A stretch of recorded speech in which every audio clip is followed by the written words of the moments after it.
Primera carta del apóstol Pablo a los tesalonicenses, el capítulo 1, vamos a leer el verso 9 y verso 10.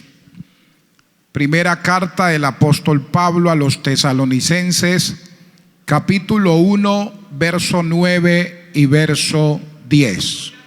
Vive el Señor. Mientras buscamos con nuestras manos, con nuestros labios, podemos alabar, podemos adorar y glorificar el nombre de Cristo. Aleluya. Primera carta del apóstol Pablo a los tesalonicenses, capítulo 1, verso 9 y verso 10, dice de la siguiente manera: porque ellos mismos cuentan de nosotros la manera en que nos recibisteis y cómo os convertisteis de los ídolos a Dios, para servir al Dios vivo y verdadero, y esperar de los cielos a su Hijo, al cual resucitó de los muertos, a Jesús, quien nos libra de la ira venidera. Amén. Padre que estás en los cielos, te damos gracias en esta noche, Señor, porque tú eres bueno, porque tu misericordia y tu amor es para siempre. Gracias por esta oportunidad, por este momento, por esta bendición que tú nos concedes de poder estar delante de ti, Señor, adorando, exaltando tu nombre, reunidos en tu casa, Señor, para alabarte, bendecirte, pero también para recibir tu palabra. Tu palabra es viva, es eficaz. Permite que tu palabra ministre a nuestras vidas en esta noche, que tu palabra ministre a cada hermano, a cada amigo a través de las redes sociales, que mientras tu palabra es predicada, sanes enfermos, liberes cautivos, rompas las cadenas, sanes, Señor, aquel que está enfermo, restaures, renueves y des nueva fuerza a tu pueblo, Padre, en el nombre de Jesús. Muchas gracias. Amén. Gloria a Dios. Siéntese, hermano, por favor, tenga la bondad. Y quiero hablar en esta noche sobre una iglesia ejemplar. Una iglesia ejemplar. Gloria a Dios.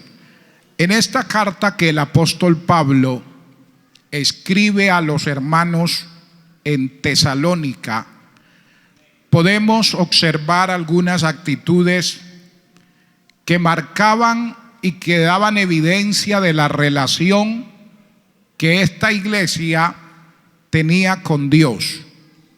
Era una relación tan especial que esta iglesia de Tesalónica se había convertido en un ejemplo para las iglesias que estaban a su alrededor.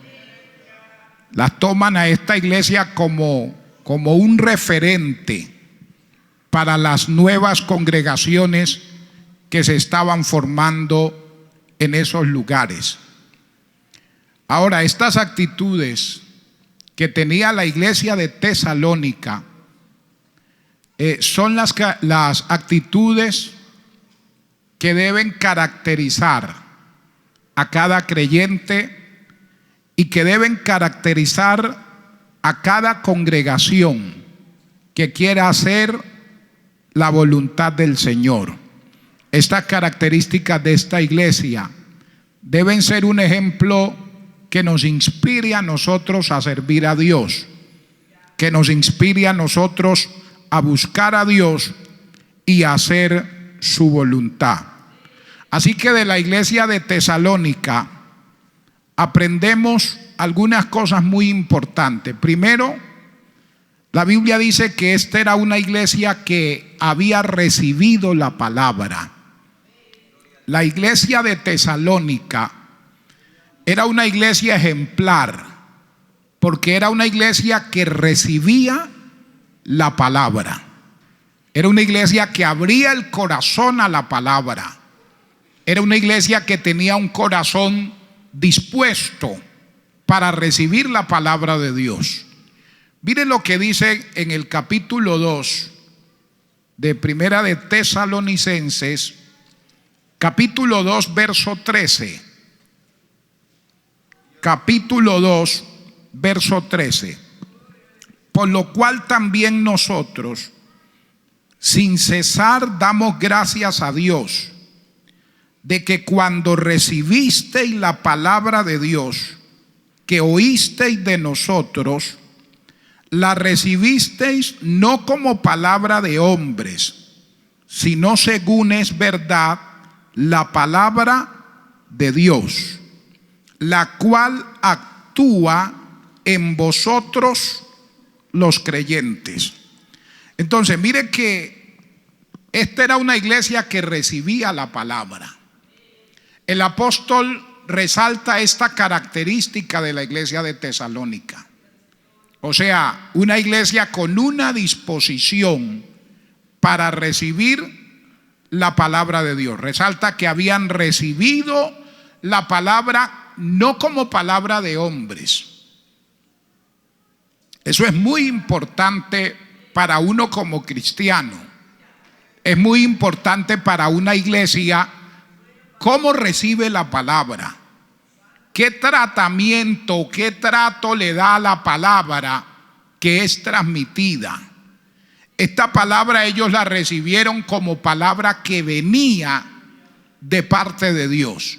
Bendito sea el nombre del Señor para siempre. Ahora, mire que el capítulo 1, verso 6, dice que ellos recibieron la palabra con disposición y con gozo en tiempos difíciles. Verso 6.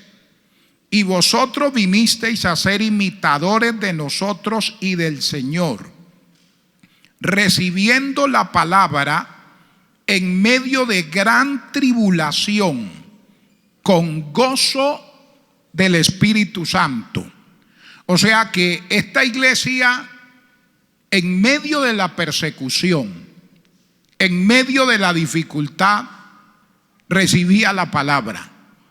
O sea, era una iglesia que aún en tiempos difíciles tenía un corazón dispuesto para recibir la palabra.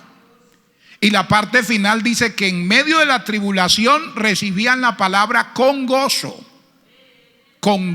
del Espíritu Santo en su vida. O sea, el Espíritu de Dios llevaba esta palabra al corazón del pueblo, y aún en medio de tiempos difíciles ellos recibían la palabra de Dios, pero la recibían con gozo. Qué bueno que en medio de la tribulación usted y yo amemos la palabra. Qué bueno que en medio de la tribulación usted y yo deseemos oír la palabra. Qué bueno que en medio de los problemas usted y yo anhelemos oír la palabra de Dios. Que las dificultades, los problemas, las luchas no nos roben la libertad de oír la palabra. No nos roben la libertad de congregarnos, de estar en la casa de Dios y de tener un corazón dispuesto para recibir la palabra con gozo, aún en medio de los momentos difíciles. Entonces, mire que el Espíritu Santo había preparado el corazón de ellos de tal manera que el corazón de ellos se había convertido en una tierra fértil para recibir la palabra. O sea, mi crecimiento espiritual depende de la disposición que hay en mi corazón cada vez que oigo la palabra. ¿Con qué corazón oigo la palabra? ¿Con qué actitud recibo la palabra? ¿Con qué disposición? O sea, ¿cómo está mi corazón cuando yo estoy recibiendo la palabra? Si mi corazón está cerrado, así venga un arcángel a predicar, no va a pasar nada en mi vida. Si mi corazón está hermético, así venga el arcángel Gabriel, venga el arcángel que sea, el predicador que sea, mi corazón no va a ser edificado. Porque mire lo que dice el capítulo 2, el verso 13, dice: por lo cual también nosotros sin cesar damos gracias a Dios de que cuando recibisteis la palabra de Dios que oísteis de nosotros, la recibisteis no como palabra de hombres, sino según es verdad la palabra de Dios. Y oiga esto, la cual actúa en vosotros los creyentes. Ese término actúa en vosotros habla de la obra de la palabra en la vida de la persona. O sea, la palabra de Dios es viva. La palabra de Dios es eficaz. La palabra de Dios es más cortante que toda espada de doble filo. Y ella actúa, ella hace un trabajo en cada uno de nosotros. ¿Qué es lo que nos ha llevado a ir de manera paulatina, cambiando, dejando hábitos, dejando cosas? Porque uno no es que llegó a la iglesia y se convirtió al Señor y ya al otro día es cuerpo glorificado. No, la Biblia dice que la santidad es un asunto de ir perfeccionándola cada día. Por eso el Señor dice que cada día debemos llevar nuestra cruz. La Biblia dice perfeccionando la santidad en el temor a Dios. Es un asunto de ir, yo cada día voy procurando a través de la palabra ir corrigiendo cosas en mi vida. Entonces la palabra de Dios es viva. Cuando usted y yo oímos la palabra y abrimos el corazón a la palabra, esa palabra actúa en nosotros. Esa palabra nos ministra a nosotros. Esa palabra es la que nos dice: esto no lo debes hacer, esto no está bien. Por eso el creyente no puede dejar la comunión con la palabra. El creyente debe amar la lectura, el estudio de la palabra. Debe anhelar oír la palabra de Dios. Alabado sea el Señor, porque esta palabra trabaja, esta palabra obra, esta palabra opera, esta palabra ministra, esta palabra libera, esta palabra sana, esta palabra rompe las cadenas, esta palabra salva, esta palabra tiene un poder grande. ¿Por qué? Porque no es palabra de los hombres, es la palabra que viene de la boca de Dios y tiene el poder para cambiar y transformar las vidas. Entonces ellos habían recibido la palabra. Y qué bueno que la iglesia reciba la palabra. Que usted y yo cada vez que vengamos a la iglesia, vengamos con un corazón dispuesto para recibir la palabra. ¿A qué va a predicar el pastor? Mi corazón está dispuesto. No, que el que va a predicar hoy es el hermano fulano, mi corazón está dispuesto. No, que el que va a predicar es el niño el niño de la escuela dominical, mi corazón está dispuesto. Que va a predicar la hermana fulana, mi corazón está dispuesto. ¿Por qué? Porque es la palabra de Dios y la palabra de Dios es viva, la palabra de Dios es eficaz. Depende de la disposición que hay en mi corazón. Yo creo que a todos los que estamos aquí nos ha pasado que estamos en nuestro devocional personal, estamos leyendo la palabra y hay un pasaje, un texto, una expresión, algo que nos punza el corazón, hermanos. Y que en muchas ocasiones nos ha tocado parar un momento de nuestra lectura y caer de rodillas, a veces rostro en tierra, adorando a Dios, porque esa palabra nos punzó, esa palabra nos tocó, esa palabra ministró a nuestra vida y terminamos adorando, exaltando a Dios, porque Dios nos habla siempre a través de su palabra. Qué bueno es el Señor. Entonces era una iglesia ejemplar porque había recibido la palabra de Dios. Pero también era una iglesia ejemplar porque se habían convertido a Dios. Ya, tremendo. Mire lo que dice el verso 9. Porque ellos mismos cuentan de nosotros la manera en que nos recibisteis y cómo os convertisteis de los ídolos a Dios. O sea, era una iglesia que había recibido la palabra, pero también era ejemplar porque era una iglesia que se había convertido a Dios. Era una iglesia que se había convertido. O sea, no solo había hecho una decisión de fe, había sucedido en ellos una verdadera transformación. Esos creyentes se habían de verdad convertido al Señor. La palabra convertir quiere decir cambiar o transformar una cosa en otra distinta. Eso significa la palabra convertir.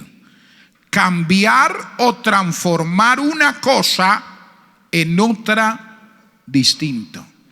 O sea que cuando hablamos de la conversión al Señor, de la vida transformada de un creyente, hermano, la conversión va más allá de un cambio de comportamiento.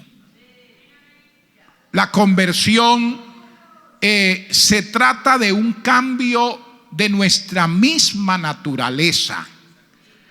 Cuando una persona de verdad se ha convertido al Señor, es otra persona, hermanos. Es otra persona, es una persona diferente. Es una persona totalmente distinto. Aquí no hay simplemente un cambio de comportamiento. No, yo voy a la iglesia, entonces voy a cambiar mi comportamiento, ya voy a hacer esto, voy a hacer aquello. No, la conversión habla de un cambio de la misma naturaleza. O sea, hay un cambio total. No de mi manera simplemente de pensar o de analizar la vida, voy a cambiar esto, voy a cambiar aquello. No, sucede una transformación interna en la vida de la persona a tal grado que la Biblia la llama una nueva criatura. Por eso dice 2 Corintios 5:17, de modo que si alguno está en Cristo, no dice que ha cambiado simplemente de comportamiento.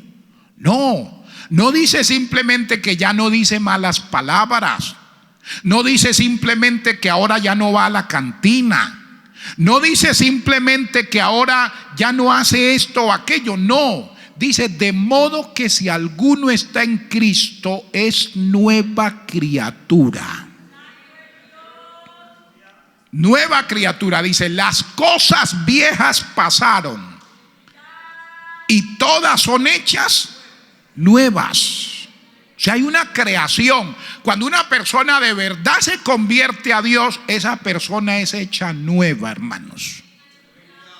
Es una persona totalmente nueva y por eso la Biblia habla del nuevo nacimiento. Bendito sea el Señor. Entonces ellos se convirtieron de sus propios ídolos, de esos ídolos muertos, para servir al Dios vivo. Hubo una conversión. Entonces es una iglesia ejemplar, porque esta iglesia se convirtió al Señor. Uno debiera preguntarse, ¿yo me he convertido al Señor o simplemente he cambiado de comportamiento?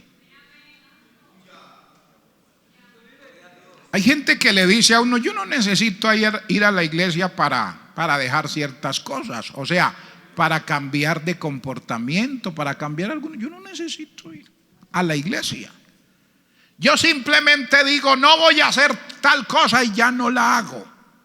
Y sí, hay cosas que uno por fuerza de voluntad puede dejar de hacerlas.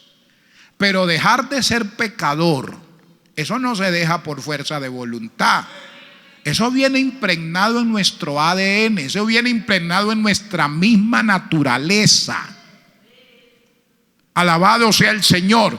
Y el único que puede cambiar esa naturaleza es Dios, creando una nueva naturaleza. Alabado sea Cristo.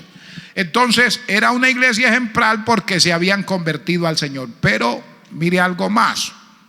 También era una iglesia ejemplar porque servían a Dios. El verso 9 dice, porque ellos mismos cuentan de nosotros en la manera en que nos recibisteis y cómo os convertisteis de los ídolos a Dios para servir al Dios vivo y verdadero. Esta era una iglesia ejemplar porque era una iglesia que servía. Era una iglesia que le gustaba servir. Mire el verso 2 del capítulo 1. Dice: damos siempre gracias a Dios por vosotros, por todos vosotros, haciendo memoria de vosotros en nuestras oraciones.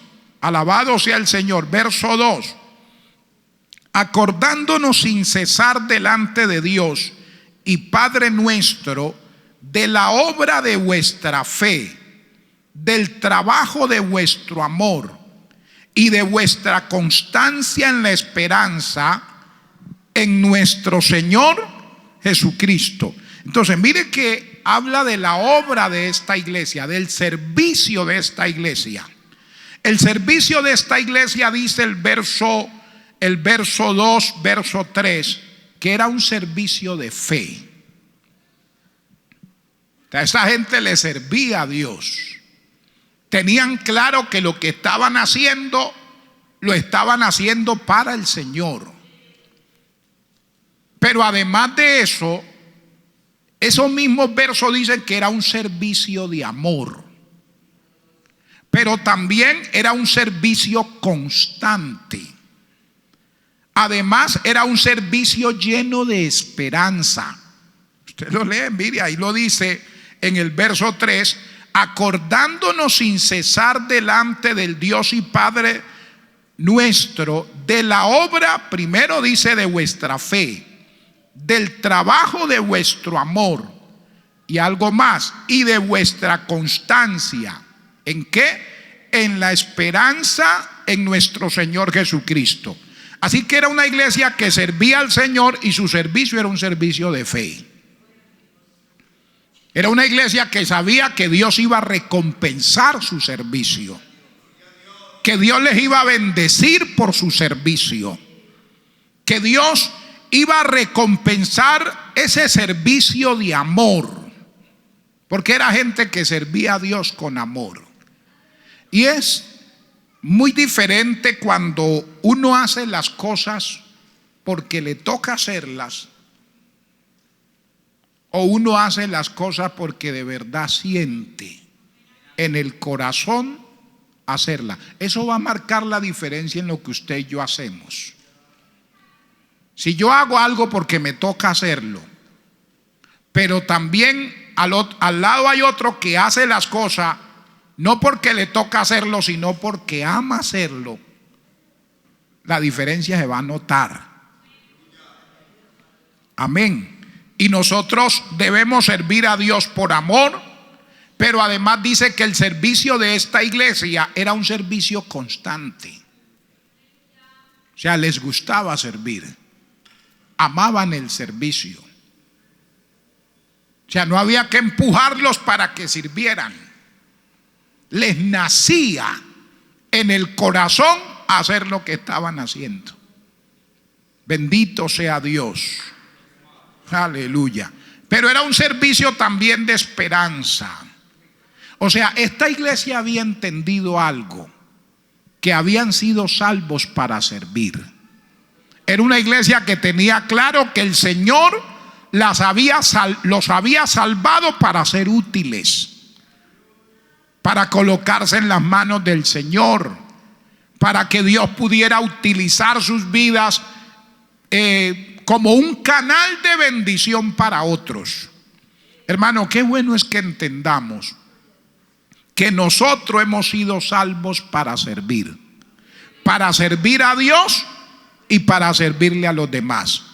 Por eso nuestro servicio debe ser un servicio de fe, un servicio de amor, un servicio constante y un servicio lleno de esperanza. Alabado sea el Señor. Yo creo que uno como creyente en la iglesia debe preocuparse por ser útil.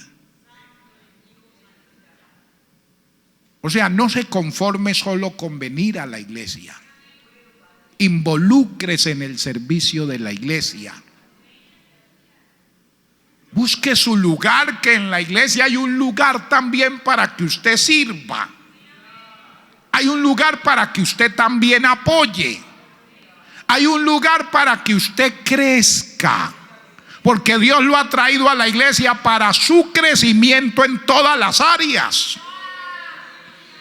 No se quede quieto en un lugar donde usted puede crecer, donde usted puede avanzar. Alabado sea el nombre maravilloso del Señor, donde usted puede servir al Señor de diversas maneras. Alabado sea Cristo para siempre. Pero también era una iglesia ejemplar porque esperaban la venida del Señor. Mire el verso 10. Aleluya. Capítulo 1, verso 10. Dice: y esperar de los cielos a su Hijo, al cual resucitó de los muertos, a Jesús, quien nos libra de la ira venidera. Mire, estos creyentes, ellos habían creído a la promesa del retorno del Señor. Ellos sabían que Cristo había prometido venir por su iglesia. Y era una iglesia que había creído a esa promesa, y era una iglesia que estaba esperando la venida del Señor. Bendito sea Dios. Ellos esperaban la gloriosa aparición de nuestro amado Salvador Jesucristo. ¿Estamos esperando nosotros la venida del Señor? ¿Cuánto estamos esperando la venida del Señor? Esta iglesia era una iglesia ejemplar porque esperaba la venida del Señor. Mire que el servicio activo que ellos realizaban era consecuente con la paciente espera que ellos tenían. En otras palabras, los verdaderos cristianos sirven al Señor mientras esperan ansiosamente su venida.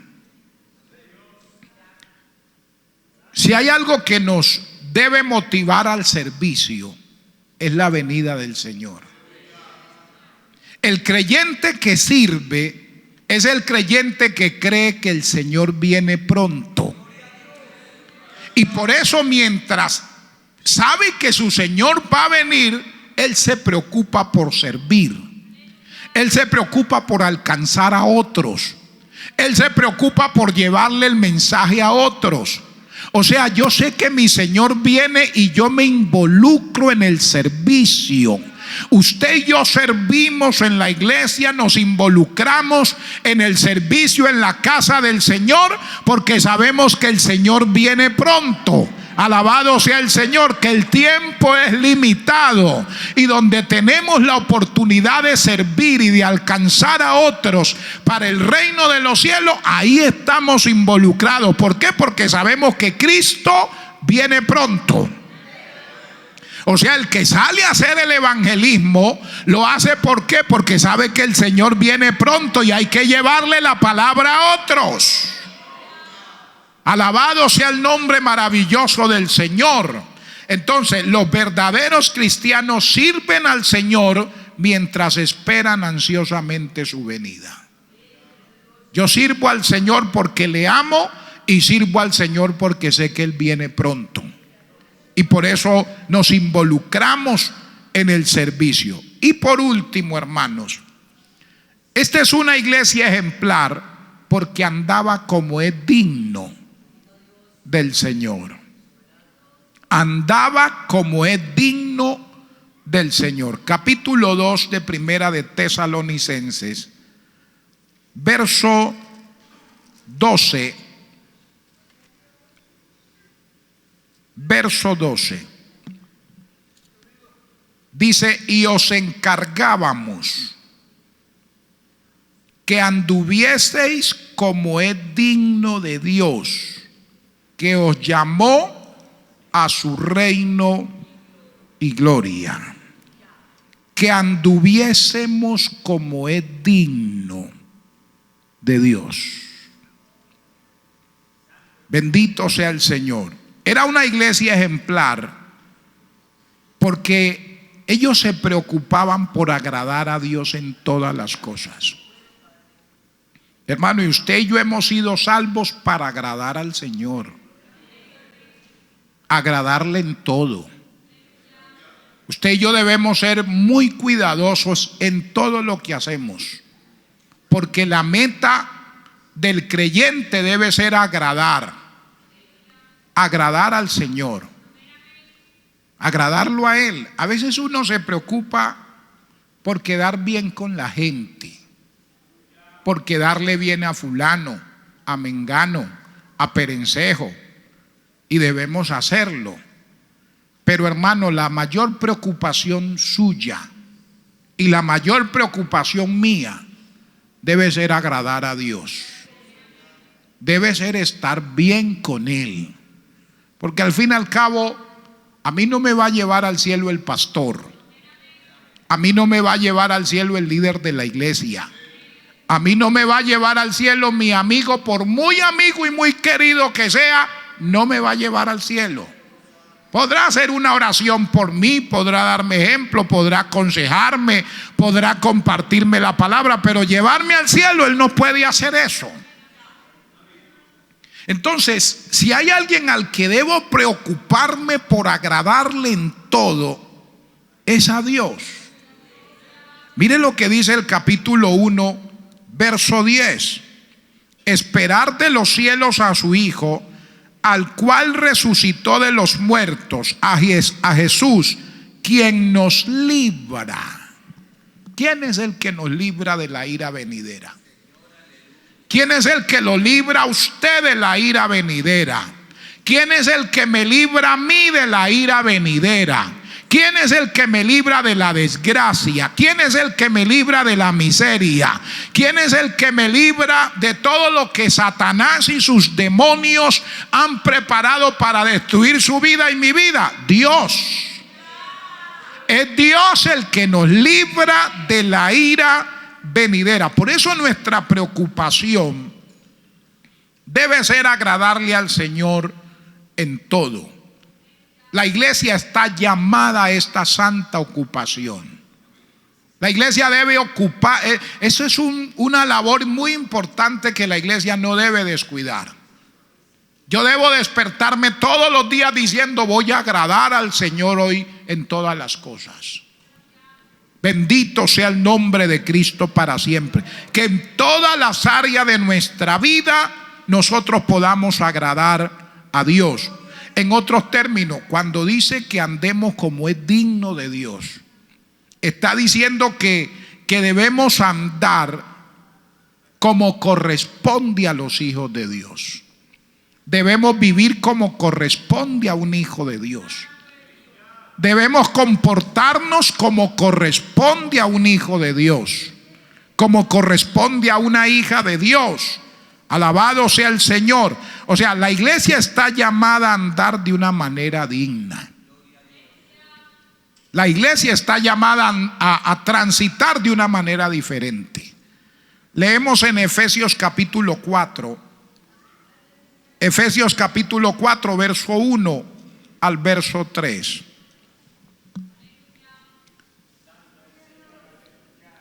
Yo pues, preso en el Señor, os ruego que andéis como es digno de la vocación con la que fuisteis llamados. ¿Cómo debemos andar? Con toda humildad y mansedumbre.